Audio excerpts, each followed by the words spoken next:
Hello friends, आप सभी का फिर से वेलकम है मेरे यूट्यूब चैनल स्टडी फॉर बडी में। मेरा नाम है शिवम सोनी और मैं आपके साथ में शेयर कर रहा था अपना एक्सपीरियंस और अपनी स्ट्रेटजी कि कैसे मैंने सीटेट और केवीएस जैसे एग्ज़ाम क्वालिफाई किए थे। और मेरे चैनल के साथ में जुड़ के आप भी ये अवश्य कर पाएंगे। तो उम्मीद है आप सभी अच्छे होंगे, सुरक्षित होंगे, पढ़ाई कर रहे होंगे, रिवाइज कर रहे होंगे और नोट्स बना रहे होंगे।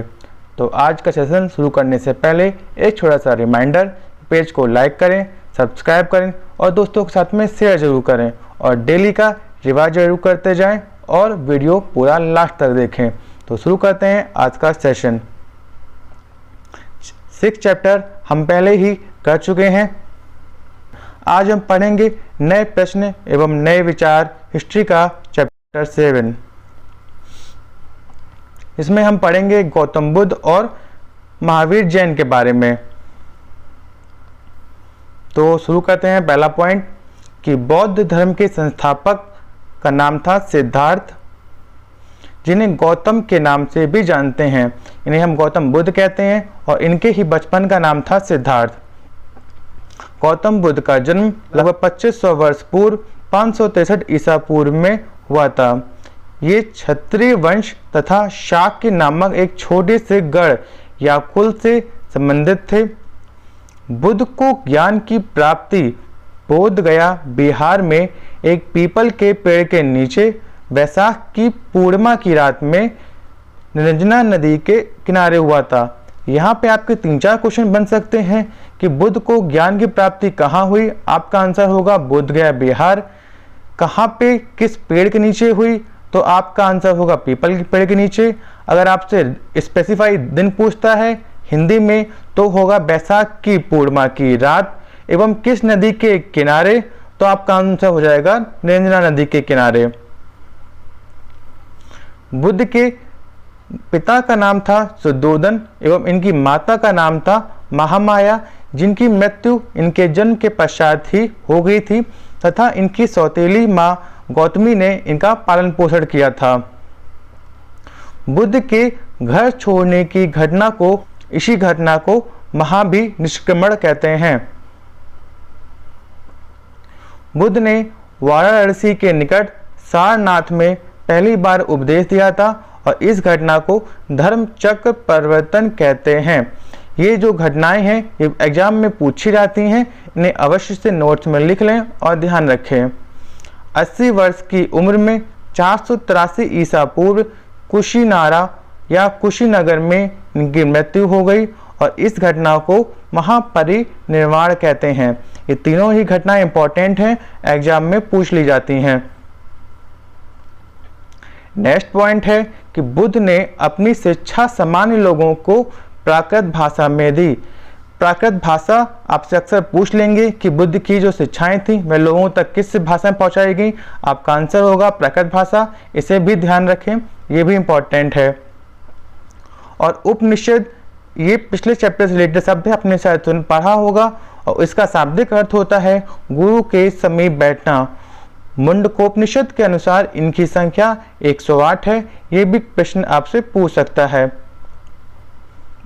नेक्स्ट पॉइंट बनता है कि प्रसिद्ध विद्वान पाणिनि, इनको संस्कृत भाषा के व्याकरण की रचना के लिए जाना जाता है। आपसे एग्जाम में पूछ सकता है कि प्रसिद्ध संस्कृत भाषा का जो व्याकरण था इसकी रचना किसने की थी। आपका आंसर होगा पाणिनि ने। और इनके द्वारा जो रचित सूत्र थे वह बीजगणित के सूत्रों से काफ़ी मिलते जुलते हैं और जिनकी संख्याएं लगभग 3000 है। आपसे इनकी संख्या भी पूछ सकता है एग्जाम में, तो इसको भी ध्यान में रखें।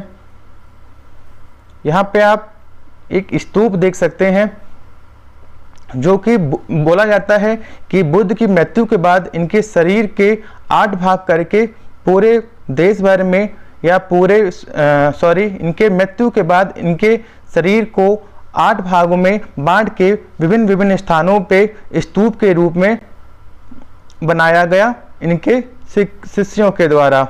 आप ये सारनाथ का स्तूप देख सकते हैं और ये बुद्ध के ज्ञान प्राप्ति की एक इमेज है।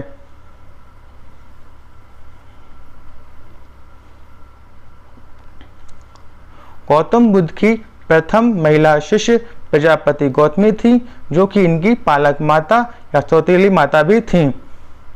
बौद्ध धर्म के साहित्य को त्रिपिटक के नाम से जाना जाता है, जिसकी भाषा पाली थी। आपसे एग्जाम में इसकी भाषा अक्सर पूछ लेता है, तो ये अवश्य ध्यान रखें। नेक्स्ट पॉइंट है कि बुद्ध का विशालतम बौद्ध स्तूप बोरोबुदुर इंडोनेशिया जावा में है। यह भी एग्जाम्स में पूछ लेता है कि बुद्ध का जो विशालतम या लार्जेस्ट स्तूप है वह कहाँ पे है। आपका आंसर होगा बोरोबुदुर इंडोनेशिया, जो कि जावा में है। और गौतम बुद्ध को एशिया का ज्योतिर्पुंज भी कहा जाता है। यह पॉइंट भी इम्पोर्टेंट है। आप यहाँ पे बोरोबुदुर स्तूप देख सकते हैं। यह इंडोनेशिया के जावा में है। नेक्स्ट पॉइंट हम देखते हैं जैन धर्म के बारे में।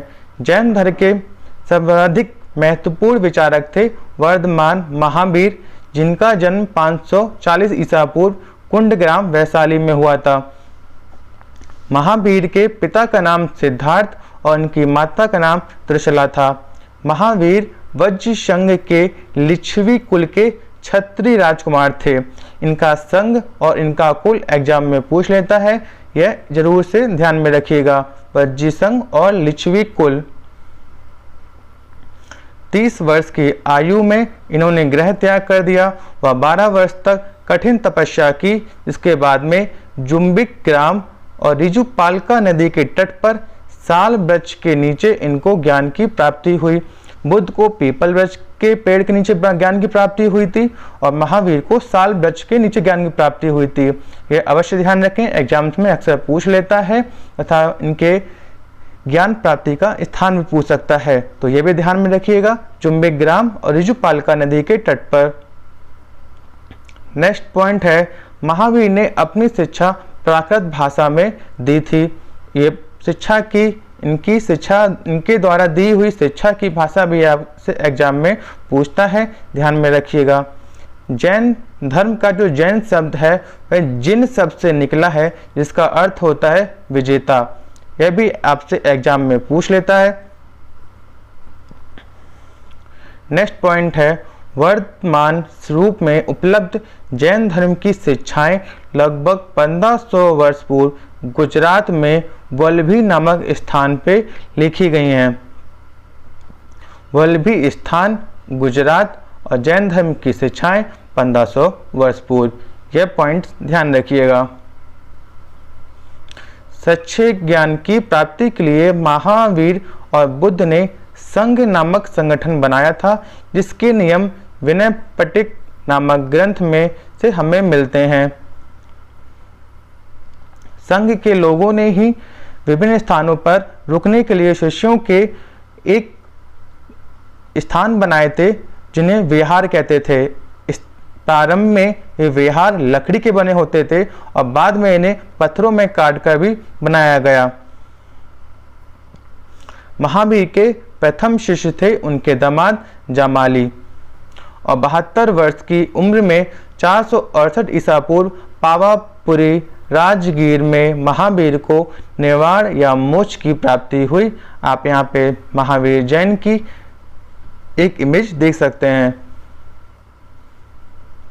नेक्स्ट पॉइंट है कि बौद्ध धर्म महायान तथा हीनयान नामक 2 शाखाओं में बढ़ गया था। शाखाएं आपसे एग्जाम में पूछ लेता है और जैन धर्म श्वेतांबर तथा दिगंबर नामक 2 शाखाओं में बटा था। इसके समय पे ही एक आश्रम व्यवस्था का भी विकास हुआ था, जो ब्राह्मणों के द्वारा किया गया था। इसके अंतर्गत ब्रह्मचर्य, गृहस्थ, वानप्रस्थ और संन्यास नामक 4 आश्रमों की व्यवस्था की गई थी। ब्रह्मचर्य के अंदर व्यक्ति को ज्ञान की प्राप्ति के लिए वेदों का अध्ययन करना होता था। गृहस्थ आश्रम में उसे शादी करके घर बसाना पड़ता था। वानप्रस्थ आश्रम में वह जंगल में जाकर ज्ञान की प्राप्ति करता था और अंततः पूर्ण रूप से संन्यास ले लिया करता था। नेक्स्ट पॉइंट है, धुस्त्र एक ईरानी पैगंबर थे। झरदुस्त्र एक ईरानी पैगंबर थे। इनकी शिक्षाओं का संकलन जिंद अवस्था नामक ग्रंथ में मिलता है। यह कहाँ का धर्म था? आपसे पूछ सकता है जरथुस्त्र कहाँ के पैगंबर थे? आप बोलेंगे यह एक ईरानी पैगंबर थे।